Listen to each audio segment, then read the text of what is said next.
नमस्कार, आप देख रहे हैं ग्रैंड न्यूज और मैं हूं आपके साथ आयुषी। बढ़ेंगे खबरों की ओर, पर उससे पहले एक नजर हेडलाइंस पर। इस हेडलाइंस के प्रायोजक है doctor CV Raman university, be the change. जिला अधिवक्ता संघ के शपथ ग्रहण समारोह में शामिल हुए मुख्यमंत्री विष्णुदेव साय। अधिवक्ता संघ की मांगों को जल्द पूरा करने का दिया भरोसा। भारतीय जनता पार्टी जिला बिलासपुर में आयोजित हुआ भाजपा सदस्यता अभियान। कार्यकर्ताओं ने ज्यादा से ज्यादा सदस्य बनाने का लिया संकल्प। 2 दिनों से रक्त रंजित हो रही है न्यायधानी। पुरानी रंजिश के चलते दिन दहाड़े चाकू मारकर युवक की हत्या।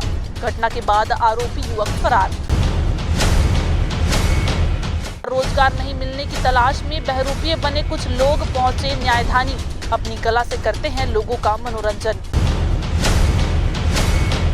तो ये थी आज की प्रमुख हेडलाइंस और अब रुक करते हैं आज की खबरों की ओर। बुधवार को जिला अधिवक्ता संघ का शपथ ग्रहण समारोह जिला सत्र न्यायालय परिसर में संपन्न हुआ। इस मौके पर मुख्य अतिथि के रूप में छत्तीसगढ़ के मुख्यमंत्री विष्णुदेव साय, जबकि विशिष्ट अतिथि के रूप में उप मुख्यमंत्री अरुण साव उपस्थित रहे। तो वहीं महाधिवक्ता सहित जिले के सभी विधानसभा के विधायक भी शपथ ग्रहण समारोह में मौजूद रहे। कार्यक्रम की शुरुआत मां सरस्वती के समक्ष पुष्प अर्पित कर की गई। इसके बाद जिला अधिवक्ता संघ के नवीन रचित अध्यक्ष ने अपना स्वागत उद्बोधन दिया, जहां उन्होंने मुख्यमंत्री का स्वागत करते हुए उनके सामने जिला अधिवक्ता संघ को लेकर अपनी मांगे रखी। उन्होंने कहा कि जिला अधिवक्ता संघ में लगभग 3500 वकील सदस्य हैं, लेकिन उनके लिए एक व्यवस्थित भवन नहीं होने से काफी समस्याएं होती है। लिहाजा उन्होंने मुख्यमंत्री के सामने एक नवनिर्मित अधिवक्ता संघ की बिल्डिंग के साथ ही कमिश्नरी को यथावत रखने की मांग की। तो वहीं उन्होंने राजस्व मंडल में भी वकीलों को सदस्य बनाने की मांग मुख्यमंत्री के सामने रखी। इसके बाद मुख्यमंत्री विष्णुदेव साय ने अपने उद्बोधन में सर्वप्रथम सभी नवनिर्वाचित अधिवक्ताओं को शुभकामनाएं देते हुए कहा कि सभी नवनिर्वाचित पदाधिकारी को संघ को और बेहतर करने मेहनत करनी होगी। इसके बाद उन्होंने अधिवक्ता संघ के पुराने इतिहास को दोहराते हुए कहा कि ये संघ आजादी का गवाह रहा है। ये संघ को पुराने समय में जानते आ रहे हैं और उनका आदर भी करते हैं। तो वहीं उन्होंने अधिवक्ता संघ के द्वारा मांगी गई नई सामुदायिक भवन की घोषणा की। मैं अधिवक्ता संघ द्वारा स्थापित संविधान के प्रति सत्य, निष्ठा, सच्ची श्रद्धा रखूंगा। मैं अपने कर्तव्यों का श्रद्धापूर्वक और शुद्ध अंतःकरण से निर्वहन करूंगा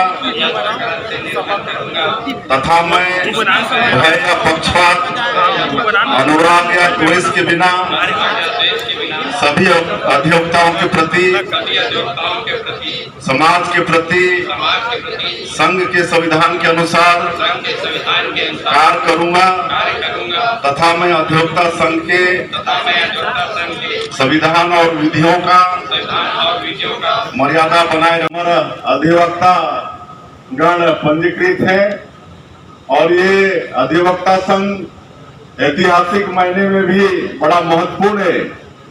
यहाँ के अधिवक्ता संघ ये देश के आजादी के लड़ाई में भी शामिल हुई से ऐसा मला मालूम है। और ये अधिवक्ता संघ कई बड़े बड़े लोगों से भी जुड़े हैं। स्वतंत्रता संग्राम से हुई है, सांसद, विधायक, मंत्री भी हुई है।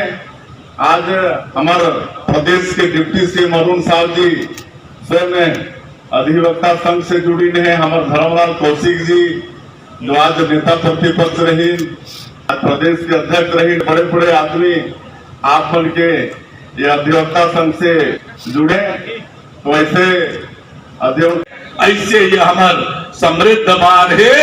ऐसे समृद्ध बार के नवा कार्यकारिणी के आज शपथ ग्रहण है।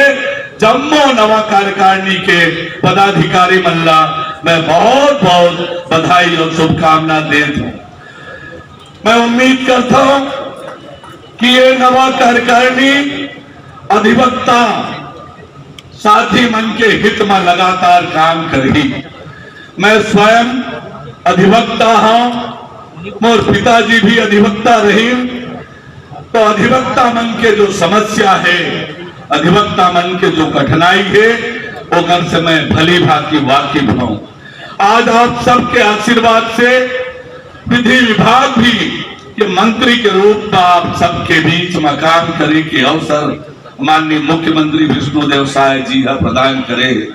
तो निश्चित रूप से आज अधिवक्ता समुदाय के लिए, न्यायालय के लिए, न्यायदान के लिए जो भी प्रयास हुई लगातार हमन करे के प्रयास करत हन।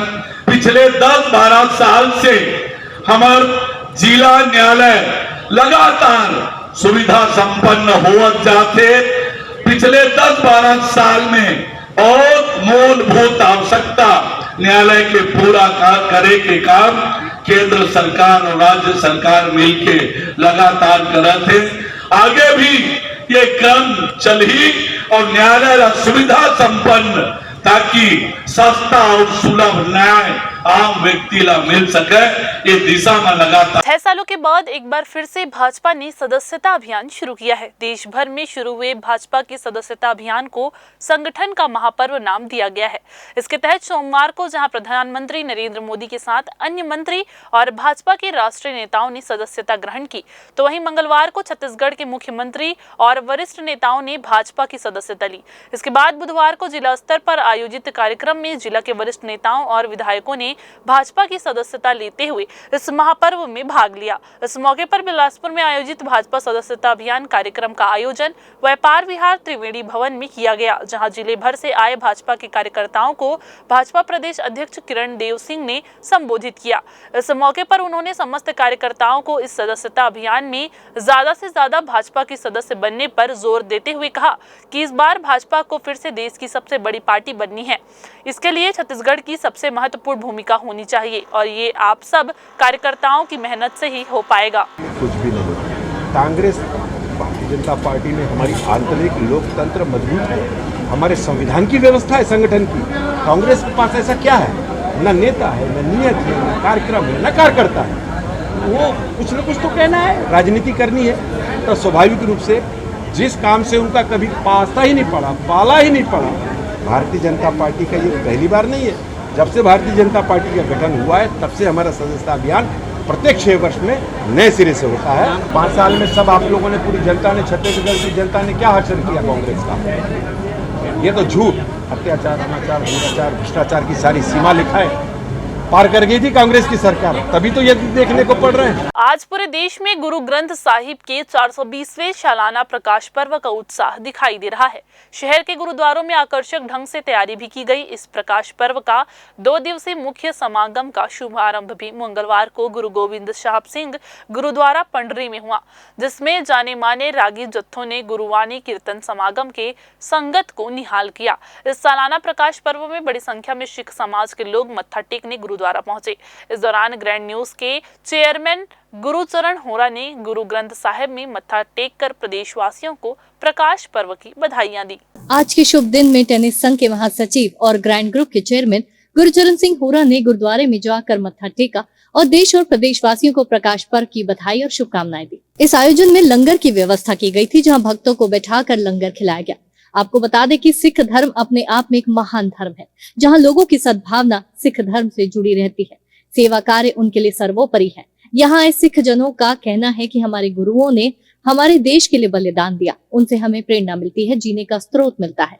आज श्री गुरु ग्रंथ साहिब के 420वें सालाना प्रकाश पर्व को लेकर हम काफी उत्साहित हैं। दूर दूर से भक्तगण यहाँ आकर माथा टेक कर सुख समृद्धि की कामना कर रहे हैं। यहाँ आए सभी सिख जनों ने लोगों को प्रकाश पर्व की बहुत बधाई और शुभकामनाएं दी है। धन धन श्री गुरु नानक देव जी का आज 420वां प्रकाश उत्सव है। पूरे देश में, विदेश में, छत्तीसगढ़ में सारी संगतें सुबह अमृत वेले से लेके गुरु गायन कर रही हैं, अमृत वाणी का पाठ कर रही हैं और गुरु ग्रंथ साहब जी के सामने खड़े होकर अरदास कर रही है। सर्वत का भला ये सब लोग मांग रहे हैं और हम चाहते हैं कि सर्वत का भला हो। हमारे धर्म में ये बातें लिखी गई है, सेवा सिमरन नाम छकना वन छकना, इस आदर्शों को लेके समाज चल रहा है और आज प्रकाश उत्सव पे मैं सबको बहुत बहुत बधाई देता हूँ। खालसा श्री वाहिगुरु जी की फतेह। रायपुर की साध संगत आपको बहुत बहुत बधाई आज के गुरुपुरब की। आज का दिन जो बहुत महान माना जाता है, क्योंकि आज के दिन हमारे गुरु ग्रंथ साहिब जी की स्थापना हुई थी। आज इसलिए उनका जैसे आप जन्मदिन मनाते हो वैसे आज हम अपने गुरु का जन्मदिन मनाते हैं और बहुत धूमधाम से मनाते हैं। हमारे में जन्मदिन में जो भी है बाहर से जत्थे बुलाए जाते हैं, वो भजन कीर्तन करते हैं, उससे सारी संगत को निहाल किया जाता है। और लंगर की सेवा 2 दिन लगातार चलती है, सुबह शाम। और बाकी बहुत ऐसे ऐसे काम किए जाते हैं, गरीबों की सेवा की जाती है, गरीबों का पैसे से उनकी सहायता की जाती है कई लोगों की। तो ऐसे बहुत काम किए जाते हैं। सिर्फ ये हमारे गुरुओं ने बोला है कि सेवा के लिए, हमारे गुरुओं की ये मेन था कि सेवा करो। आपने देखा होगा कभी भी कोई सरदार भीख नहीं मांगता, इसलिए क्यों, हमारे गुरुओं ने हमारे को हाथ फैलाना नहीं सिखाया, हाथ देना सिखाया है। इसलिए हम सरदार लोग हमेशा आगे, आपने अभी लॉकडाउन में भी देखा होगा सरदारों की कितनी हेल्प की है, वो हमारे गुरुओं की कृपा है। हमारे हाथ में कुछ नहीं है, जो गुरु करेगा वही होगा। तो हम उसके उद्देश्य पे चलते हैं। हमारे गुरु ने हमको यही शिक्षा दी है कि सबकी सेवा करो।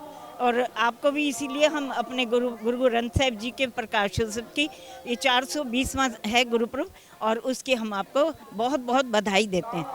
आज ये पंडरी गुरुद्वारे में 420 पहला प्रकाश पर्व गुरु ग्रंथ साहिब जी का महाराज का मनाया जा रहा है, जो बड़े ही धूमधाम से मनाया जा रहा है, जिसमें समूह रायपुर छत्तीसगढ़ की संगत पूरी आई हुई है, दर्शन कर रही है। और यहाँ लंगर की सेवा चल रही है, जो आज सुबह का दीवान और रात का भी दीवान मनाया जाएगा, जिसमें पंथ के प्रमुख शुभदीप सिंह जी अमृतसर वाले और गुरविंदर सिंह जी रुद्रपुर वाले आए हुए हैं। और मैं सभी देशवासियों को गुरु ग्रंथ साहिब जी के पहले प्रकाश पर्व की लख लख बधाई देता हूँ। सब सिखों को हुक्म है गुरु मानियो ग्रंथ। गुरु ग्रंथ साहिब जी जो सिखों के सर्वोच्च गुरु हैं, उसका आज ही के दिन प्रकाश हुआ था। और उसी को हम लोग लेकर जो है सुबह सूर्योदय के पहले से गुरु ग्रंथ साहिब जी की आराधना करते हैं, पूजा करते हैं। सभी लोग यहाँ इकट्ठा होते हैं, बड़े धूमधाम के साथ कीर्तन समागम भी होता है। और इसी तरीके से गुरु ग्रंथ साहिब जी का प्रकाश जो हुआ है, उसको लेकर हम सब लोग पूरे विश्व के अंदर में आज गुरु ग्रंथ साहिब जी की पूजा और आराधना करते हैं, कीर्तन समागम होता है, गुरु का लंगर बंटता है। और ये आयोजन लगातार हर वर्ष इसी के दिन किया जाता है। जिला पंचायत सामान्य सभा की बैठक में स्वच्छ भारत मिशन के जिला समन्वयक पूनम तिवारी पर सार्वजनिक शौचालय के निर्माण कार्य में भुगतान के लिए 10% कमीशन की राशि मांगे जाने एवं निगम में शामिल होने के बावजूद ग्राम पंचायत बहतरई में 52 लाख रुपए के अनुचित भुगतान तथा ठोस एवं तरल अपशिष्ट प्रबंधन में क्रय की गई सामग्री जो ग्राम पंचायत के द्वारा क्रय किया जाना था, उन्हें जिला पंचायत के मुख्य कार्यपालन अधिकारी का मौखिक आदेश बताते हुए उनके द्वारा सरपंच का डिजिटल हस्ताक्षर लेकर भुगतान कर दिया गया। इसके बावजूद जिला पंचायत बिलासपुर व जनपद पंचायत के द्वारा राशि स्टेट नोडल अकाउंट में ट्रांसफर न कर करोड़ों रुपए का अनुचित भुगतान जिले व विकास खंड के खातों में कर दिया गया है। जिला पंचायत सामान्य सभा के बैठक में सभी विषयों पर चर्चा कर कार्यवाही का निर्देश दिया गया था, परंतु जिला पंचायत के मुख्य कार्यपालन अधिकारी आरपी चौहान ने उन्हें संरक्षण देते हुए जिला पंचायत सामान्य सभा की कार्यवाही विवरण को ही शून्य कर दिया और भ्रष्टाचार में लिप्त स्वच्छ भारत मिशन के जिला समन्वयक पर किसी भी प्रकार की जांच और कोई कार्यवाही नहीं की गई। बुधवार को जिला पंचायत सदस्य योग के साथ ही ग्राम पंचायत के सरपंचों में कलेक्टर के पास पहुंचकर कार्यवाही करने ज्ञापन सौंपा है। अभी कुछ दिन पूर्व ही जिला पंचायत में सामान्य सभा की बैठक हुई थी। उस बैठक में हमने पूर्व में ही जो SBM स्वच्छ भारत मिशन है उसकी कुछ शिकायतें पिछली बैठक में रखी थी और दुर्भाग्य की बात ये रही कि जिला पंचायत CO ने अपने पद का दुरुपयोग करते हुए जिला पंचायत की कार्यवाही विवरण को ही शून्य कर दिया। उस भ्रष्ट अधिकारी को ना तो उन्होंने एक नोटिस दिया, ना कोई जांच बैठाई। इसी विषय को लेकर आज हम सभी जिला पंचायत सदस्य, सभापति, हम सब ने मिलकर कलेक्टर महोदय के बीच बात रखी है कि ऐसे जो भी भ्रष्ट अधिकारी हैं जिनके कारण जिला पंचायत कार्यालय बदनाम हो रहा है, ऐसे अधिकारियों के ऊपर जांच कराकर जल्द ही उचित और ठोस कार्रवाई की जाए। निश्चित ही कलेक्टर महोदय ने आश्वासन दिया है कि जल्द ही जाँच कराकर।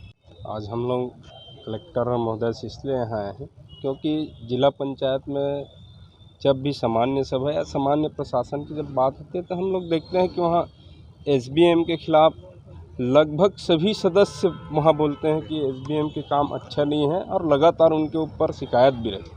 अभी कुछ सरपंच साथीगण भी हमारे साथ हैं और जिला सदस्य भी लोग हैं, तो हम लोग मांग तो करते हैं, वहाँ कार्रवाई की बात होती है, लेकिन जब समय आने के साथ हम देखते हैं कि उनके ऊपर जब पुनः हमारे मीटिंग होना रहते हैं तब देखते हैं कि वहाँ कोई कार्रवाई शून्य रहता है और ये बिल्कुल गलत तरीके से मतलब कार्य हो रहा है जिला पंचायत में। अगर कोई भ्रष्ट अधिकारी है अगर उसके खिलाफ अगर एक्शन न ले तो निश्चित रूप से लगातार भ्रष्टाचार जो है बढ़ते ही जाए। तो हम लोगों को इसके लिए यहाँ आए हैं। और कल की एक और नया मामला आया है सामने कि 15 वित्त जो होती है, जब लगातार हम 14वें वित्त में भी देखे हैं कि डिप्टी डायरेक्टर ही 15 वित्त की जो काम है वो देखते हैं, लेकिन ये पहले बार हुआ कि संविदा कर्मचारी को 15 वित्त की प्रभार दिए गए हैं। तो ये मतलब जिला पंचायत के लिए मेरे हिसाब से उचित नहीं है, जो कि जिला पंचायत के अधिकारी हैं डिप्टी डायरेक्टर, उसी के पास होना चाहिए। इसलिए हम कलेक्टर साहब से भी निवेदन किए हैं कि इनकी जो है कार्यशैली उस हिसाब से जो जिस पद के लायक हैं, जिसकी गरिमा है, समकक्ष अधिकारी हैं, उसी को देना चाहिए, ऐसा हमारा मानना है। और यही बोलने के लिए यहाँ आए थे और निवेदन करके जा रहे हैं। डिजिटल जनगणना में कितना अमला लगेगा, इसका आंकलन किया जा रहा है। जनगणना में अलग तरह से वार्डों का फॉर्मेट भी अपनाया जाता है। इसके अनुसार ही गणकों की संख्या तय होती है। पहले उन्हें ट्रेनिंग दी जाएगी। 2021 की जनगणना के लिए कोविड-19 की वजह से अगस्त 2019 में ब्रेक लग गया था। पहले राज्य में जनगणना कराने का जिम्मा वरिष्ठ IAS अफसर रजत कुमार को जनगणना निदेशक बनाकर सौंपा गया था। उन्होंने इस पर काम भी प्रारंभ कर दिया था। कांकेर के माकड़ी और रायपुर के संतोषी नगर में पायलट प्रोजेक्ट के रूप में ट्रायल भी हो चुका था। फिर उन्हें केंद्र सरकार ने दिल्ली में ही पूरे देश का जनगणना महादेश बना दिया। अब ये जिम्मेदारी किसी देव सेनापति को दी गई है। जनगणना निदेशालय दिल्ली से आने वाले निर्देशों का इंतजार भी कर रहे हैं। जल्द ही इस पर उच्च स्तरीय बैठक होने वाली है। केंद्र सरकार ने बजट में भी इसके लिए प्रावधान कर दिया है। चूंकि ये राष्ट्रीय कार्यक्रम है, इसलिए लोगों की गिनती के लिए एक राष्ट्रव्यापी अधिसूचना जारी होगी। इस विषय पर जिला निर्वाचन अधिकारी कुछ भी कहने से बच रहे हैं। उनका कहना है कि अभी तक किसी भी प्रकार का सर्कुलेशन या निर्देश नहीं आया है। छत्तीसगढ़ सरकार इस बार नगरीय निकाय और पंचायत चुनाव को एक साथ करने पर विचार कर रही है। यही वजह है कि इस बार नगर निगम चुनाव हो सकता है और आगे स्थानांतरित किया जाए, लेकिन राजनीतिक दल निकाय चुनाव को लेकर अपनी तैयारियों को पुख्ता कर रहे हैं। भारतीय जनता पार्टी के द्वारा नगरीय निकाय चुनाव को लेकर कार्यकर्ता उनसे बातचीत का दौर शुरू हो चुका है। चुनाव लड़ने वाले इच्छुक कार्यकर्ता पार्टी के आसपास अपनी बातें रख रहे हैं। हालांकि अभी नगरीय निकाय चुनाव की घोषणा नहीं हुई है, बल्कि केवल परिसीमन का काम पूरा हुआ है। तो वहीं निकाय चुनाव में आरक्षण एक बड़ा मुद्दा होता है, जिसके आधार पर ही नगर निकाय चुनाव संपन्न होता है। हर वार्ड के लिए आरक्षण लागू किया जाता है। इसके अलावा महापौर के लिए भी आरक्षण लागू की जाती है, क्योंकि इस बार पार्षद और महापौर का चुनाव अलग अलग होना है। इसके लिए पार्टियां आरक्षण का इंतजार कर रही हैं, जिसके बाद निकाय चुनाव को लेकर अपनी रणनीति तैयार की जाएगी। भारतीय जनता पार्टी का संगठन सतत काम करने वाला संगठन है, जीवंत संगठन है। इसलिए चुनाव आते जाते रहते, पार्टी हर वक्त हर समय व्यापकता के साथ सक्रियता के साथ काम करते रहती है। इसलिए नगरीय निकाय चुनाव भी जब उनकी तिथियाँ आएंगी तो उसके अनुरूप पार्टी अपना कार्य बेहतर ढंग से करेगी। आरक्षण को लेकर कोई तैयारी? आरक्षण में जो प्रावधान, जो नियम निर्वाचन आयोग के बने हुए, उन प्रावधानों के अनुरूप आरक्षण होगा। तो अभी वक्त हो चला एक छोटा सा ब्रेक लेने का। ब्रेक के बाद जारी रहेंगी खबरें। आप बने रहिए ग्रैंड न्यूज के साथ।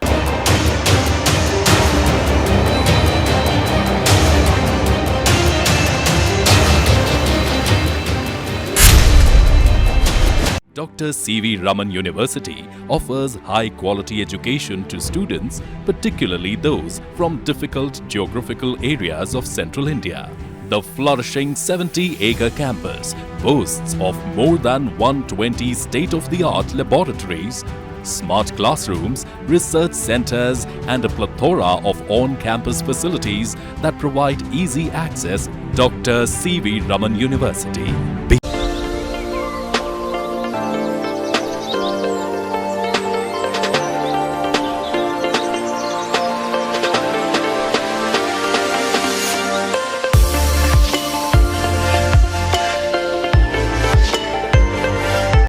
आप सभी का स्वागत है। बिलासपुर के चकरभाटा थाना क्षेत्र के ग्राम परसदा शारदा मंदिर के पास स्थित तालाब में एक शख्स की लाश मिली है। लाश मिलने से क्षेत्र में दहशत का माहौल बन गया है। मिली जानकारी के अनुसार मृतक युवक दुर्गेश चौहान के रूप में आंकी गई है। आसपास के लोगों ने इस बात की सूचना पुलिस को दी, जिसके बाद पुलिस मौके पर पहुंचकर जांच में जुट चुकी है। जब लाश को तालाब से बाहर निकाला गया तब मृतक के सिर पर गंभीर चोट नजर आ रही थी, जिससे हत्या कर तालाब में फेंकने की आशंका भी जताई जा रही है। आपको बता दें कि मृतक दुर्गेश चौहान बीते सोमवार से अपने घर वापस नहीं लौटा था। परिजनों ने संबंधित थाने में गुमशुदगी की रिपोर्ट भी दर्ज कराई थी। पुलिस आसपास के सीसीटीवी फुटेज खंगाल रही है। फिलहाल शव को कब्जे में लेकर जांच में जुट चुकी है। आज सुबह पुलिस थाना चकरभाटा में एक सूचना प्राप्त हुई कि एक व्यक्ति है लगभग 18 से 20 साल का दुर्गेश चौहान नाम का, जो कि परसदा के पास स्थित एक तालाब में उसकी बॉडी मिली हुई है, जिस पर तत्काल मौके पर पुलिस गई है। पंचनामा की कार्रवाई की जा रही है। FSL फॉरेंसिक की टीम भी मौके पे है और ये अपनी विधिवत कार्रवाई हम लोग कर रहे हैं। आरटीओ कार्यालय का कामकाज पूरी तरह से ऑनलाइन है, जिसका सालाना ऑडिट भी होता है। मंगलवार को महालेखाकार रायपुर से आई 2 सदस्यीय टीम ने पूरे कामकाज का अवलोकन किया। वाहनों का लाइसेंस, परमिट, टैक्स सहित सभी का एंट्री टीम ने जांच किया। गौरतलब है कि वर्ष 2013 से आरटीओ का कामकाज ऑनलाइन हुआ है। वहीं क्षेत्रीय परिवहन अधिकारी आनंद रूप तिवारी ने बताया कि टीम के द्वारा मांगी गई सभी जानकारी व दस्तावेज के साथ ही रिकॉर्ड उन्हें उपलब्ध करा दिए गए हैं, जिससे ऑडिट कर रिपोर्ट शासन को जल्द सबमिट करेंगे। आपको बता दें कि क्षेत्रीय परिवहन कार्यालय के कामकाज के वार्षिक ऑडिट के लिए रायपुर महालेखाकार कार्यालय से 2 सदस्यीय टीम मंगलवार को बिलासपुर पहुंची। अधिकारियों ने आरटीओ कार्यालय में संचालित विभिन्न शाखाओं के दस्तावेजों की जांच की। 2 सदस्यीय टीम 10 दिनों तक पूरे कार्यालय के कामकाज का ऑडिट करेगी। देखिए, इसमें विभिन्न हमारे जो सेक्शंस हैं, जैसे एक है अपना परमिट सेक्शन है और नॉन ट्रांसफर का सेक्शन है और हमारा पंजीयन का सेक्शन है, लाइसेंस का सेक्शन है, ये सभी का वो अलग अलग ऑडिट करेंगे लोग। 2 टीम आई है, शायद 2 लोग आए हैं एक टीम में, महालेखाकार रायपुर से आए हुए हैं। सर, ये नेट को बिलासपुर के सिरगिट्टी थाना क्षेत्र में चाकूबाजी का मामला सामने आया है। इस घटना से आसपास के लोगों में भय का माहौल बना हुआ है। आपको बता दें कि तिफरा क्षेत्र के बछेरा पारा निवासी राहुल सूर्यवंशी पर चाकू से ताबड़तोड़ हमला कर उसकी निर्मम हत्या कर दी गई। घटना के अनुसार राहुल सूर्यवंशी जब सुबह करीब 9 बजे अपने काम के लिए घर से निकला, तब बछेरा पारा चौक के पास शुभम साहू मिला। शुभम और राहुल की आपसी पुरानी रंजिश भी थी। पुरानी रंजिश को लेकर दोनों के बीच विवाद हुआ। विवाद दोनों का इतना ज्यादा बढ़ गया कि दोनों के बीच हाथापाई भी शुरू हो गई। इस बीच शुभम साहू ने अचानक चाकू से राहुल पर हमला कर दिया। इस हमले में राहुल गंभीर रूप से घायल होकर गिर पड़ा। आसपास के लोगों द्वारा उसे अस्पताल पहुंचाया गया, जहां अस्पताल में डॉक्टरों ने उसे मृत घोषित कर दिया। राहुल को पोस्टमार्टम के लिए सिम्स मर्चुरी में रखा गया है। दोस्त है, वो काम पे जा रहा था और इधर से इन लोग काम करता था। वो गैरेज में काम करता था ट्रांसपोर्ट नगर में। हाँ। तो सुबह निकला वो काम के लिए, अब वो उधर से आ रहा था, ये इन लोग इधर से जा रहे थे। ये लोग जा रहे थे जो उनको मारे राहुल को। अब उतने में आवाज़ लगाया, आवाज़ सुनाई दिया तो फिर हम लोग दौड़े, तब तक के हम लोग के जाते तक वो उसको चाकू मार के वो वहाँ से चला गया था और वो गिरा पड़ा हुआ था जमीन पे। खत्म वहीं हो गया कि वहीं हो गया था ख़त्म। कितना चाकू मारे? बहुत ज़्यादा कंफर्म नहीं पता। अब हम लोग इधर हॉस्पिटल लाने के उसमें हम देख नहीं पाए, उसको ध्यान नहीं दे पाए। यहाँ आने के बाद पता चला कि अब नहीं रहा करके। कितने बजे घटना है ये करीबन 9 साढ़े 9 के बीच की। आज हाँ। चौक के पास बैठे थे, उधर से राहुल आया है और ये लड़का गया शायद, और उन लोग का हाथापाई हो रहा था। हम लोग कम से कम 200 मीटर दूर थे। जब तक वहाँ गए ना, तब तक वो गिर चुका था। वो लड़का चाकू पकड़ा था। शुभम साहू, पाकड़ू बोलते हैं, बछेरा पारा तिफरा। क्या विवाद? जिसके ऊपर विवाद नहीं पता। जिसके ऊपर हमला हुआ वो कितने साल का था? और हम लोग का दोस्त है सर, वही 23 साल का होगा। रहने वाला कहाँ था? बछेरा पारा तिफरा। कारण क्या समझ में आया? पहले भी क्या विवाद था? उनका पहले से कुछ दुश्मनी था। तो उस पर क्या शिकायत दर्ज की थी पहले या कि पिछले नहीं हुआ था? नहीं की घर से शिकायत दर्ज कि अपने आके मार ही दिया। हाँ, हम लोग तो देखे मारते हुए, पर काम में जा रहा था, उधर से वो आ रहा था। और सिरगिट्टी थाना क्षेत्र में एक युवक के द्वारा दूसरे युवक को मारा गया था, जिसमें सिम्स में उसकी इलाज के दौरान मृत्यु हो गई थी, जिस पर पुलिस ने तत्काल अपराध दर्ज किया है और आरोपी को गिरफ्तार कर लिया गया है और मर्ग और अपराध कायम करके आगे कार्रवाई की जा रही है। भाजपा नेता प्रबल प्रताप जुदेव ने एक बार फिर से दरियादिली दिखाई है। जी हां, आपको बता दें कि जुदेव ने अपने काफिले को रोककर खुद से घायल की मदद कर मानवता की मिसाल पेश की है।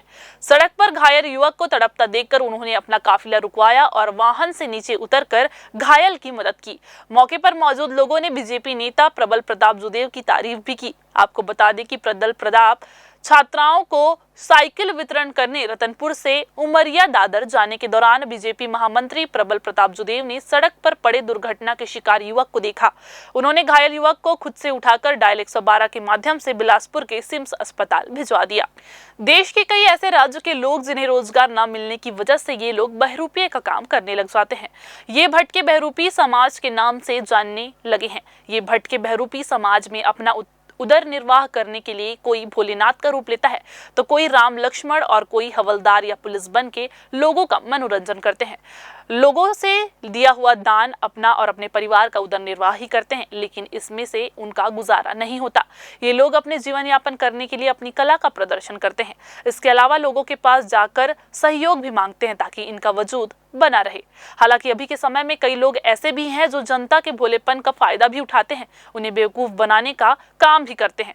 तो आप सभी जनता से छत्तीसगढ़ न्यूज नेटवर्क निवेदन करता है कि सही और गलत परख कर ही इनका सहयोग करें। हम लोग उज्जैन से आए हुए हैं, एमपी मध्य प्रदेश, विजयगंज मंडी जिला देवास मध्य प्रदेश गाँव है हम लोग का।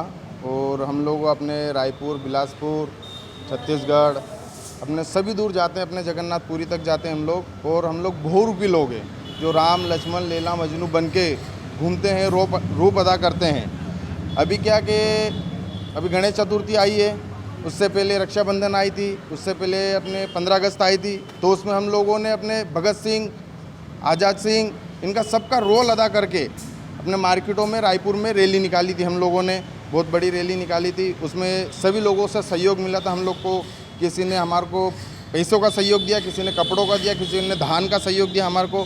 उसके बाद में अपने इस बार गणपति के अवसर पे हम लोग अपने गोल बाज़ार से रैली झांकी निकालेंगे हम लोगों की, बहुरूपी लोगों की। उसमें हम लोग के साथ में हमारे बीवी बच्चे भी रहते हैं साथ में रैली में, और जिससे जो सहयोग मिलता है हमारे को वो सहयोग ये बाप दादा के खानदान से चलता हुआ आ रहा है सर। हमारा आज से नहीं, परंपरा से चलता आ रहा है। पहले गांव खड़ों में 8 दिन 5 दिन कार्यक्रम करते थे, गेहूँ वगैरह, चावल वगैरह, आटा वगैरह, बहुत सी चीज़ें आप वालों से भेंट हो जाती। अभी भी हमारा अभी गणपति के पुलिस में कुछ कार्यक्रम बनेंगे, राधा कृष्णा भोलेनाथ वगैरह अनेक प्रकार के बनते हम लोग। इसमें पुराने कपड़े दे देते, आप वाले पुरानी चीज़ें दे देते, बहुत से जो खुशी से दिया तो ले लेते, यूँ कोई बात नहीं सर।